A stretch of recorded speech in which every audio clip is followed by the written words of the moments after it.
Class 5 এর বাংলা সিলেবাসে সমার্থক শব্দ আমাদের পড়তে হয়। এখানে ব্যাকরণের অংশ বলা যায় এটাকে। সমার্থক শব্দ এবং বিপরীত শব্দের মধ্যে যে কোনো একটা আসে, কিন্তু আমাদের দুইটার উপরেই ভালো প্রিপারেশন থাকতে হয়। সমার্থক শব্দ 7টা পরীক্ষায় আসে এবং এর মধ্যে 5টা লিখতে হয়, 5টার মধ্যে 5 নাম্বার। তো আমরা একটু সমার্থক শব্দ পড়ি। প্রশ্ন যেটা থাকবে তার বিপরীতে একটা সমার্থক শব্দ লিখতে হবে।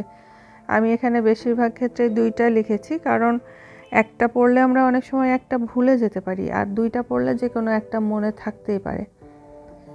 তো আমরা 2টা করেই পড়ব যেন একটা লিখতে পারি।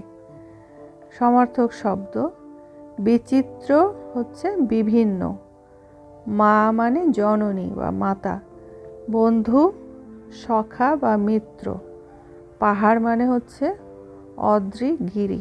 মানে এজন্য বলছি, অর্থ যদি জানি, অর্থটাই হচ্ছে সমার্থক। অর্থ মানেই একই অর্থ প্রকাশ করে এমন শব্দ কোনগুলো? সমুদ্র মানে সাগর বা সিন্ধু, জগৎ, জগতের সমার্থক হচ্ছে পৃথিবী, ধরা, ধরিত্রী, আরও অনেক কিছু আছে। যত পড়বে ততই ভালো, তবে অতিরিক্ত পড়ে একদম যদি ভুলে যাও তাহলে সেক্ষেত্রে কম পড়ে মনে রাখাটাই ভালো।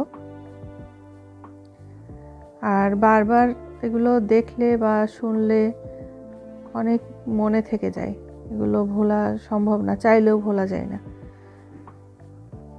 জগৎ হচ্ছে ধরা বা পৃথিবী, বদ্ধ বন্ধ বা অবরুদ্ধ, ইঙ্গিত মানে ইশারা বা সংকেত, আইন মানে হচ্ছে বিধান বা কানুন, হাতি, হাতি হচ্ছে গজ, দ্বীপ, বানানটা জরুরি, বানান, আরেকটা আইল্যান্ড মানেও দ্বীপ, সেটার বানান আলাদা।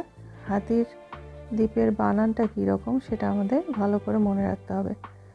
পাখি মানে হচ্ছে বিহগ বা খেচর, ভ্রাতা ভাই অথবা সহোদর। একটা লিখতে হবে, আমরা 2টা করে পড়ছি, পড়লে তো কোনো লস নেই, পড়লে তো ভালো। বৃক্ষ হচ্ছে গাছ বা তরু, আরও অনেক সমার্থক শব্দ আছে। বন অরণ্য জঙ্গল, আকাশ মানে হচ্ছে গগন বা আসমান। শরীর, শরীর হচ্ছে দেহ বা কায়া। পানি হচ্ছে বাড়ি বা জল। আমরা অনেক কিছুই জানতে পারি, আরও শব্দ, নীর মানেও পানি। উপহাস মানে ঠাট্টা বা ব্যঙ্গ। ঠাট্টা যে যুক্ত বর্ণটা এখানে আছে, এই যুক্ত বর্ণটা কিন্তু অবশ্যই রফলা না, রফলা দিলে একদম এটা ভুল, এটা এইভাবে লিখতে হবে, টয়ে টয়ে যুক্ত, মনে থাকে যেন সবার। ভাগ্য মানে কপাল বা নিয়তি। আমরা কথায় কথায় বলি যে আমার কপাল মন্দ, আমার ভাগ্য ভালো, ভাগ্য খারাপ, কপাল খারাপ, কপাল ভালো। কপাল মানে হচ্ছে ভাগ্য।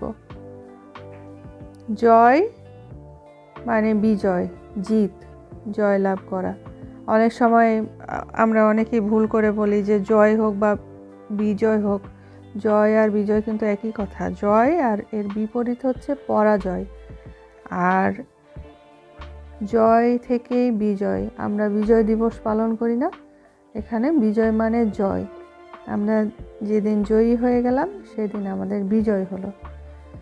রাত মানে হচ্ছে নিশি বা রজনী, খবর মানে সংবাদ বা বার্তা।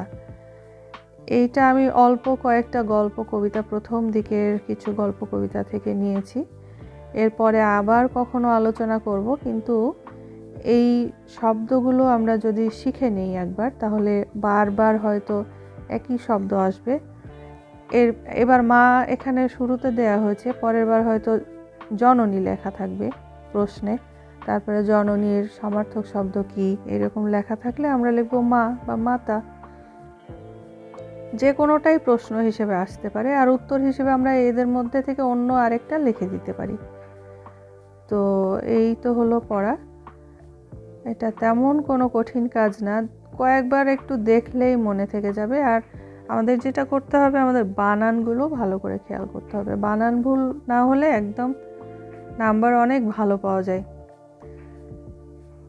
এই তো হলো এই এখনকার আমাদের সমার্থক শব্দের পড়া।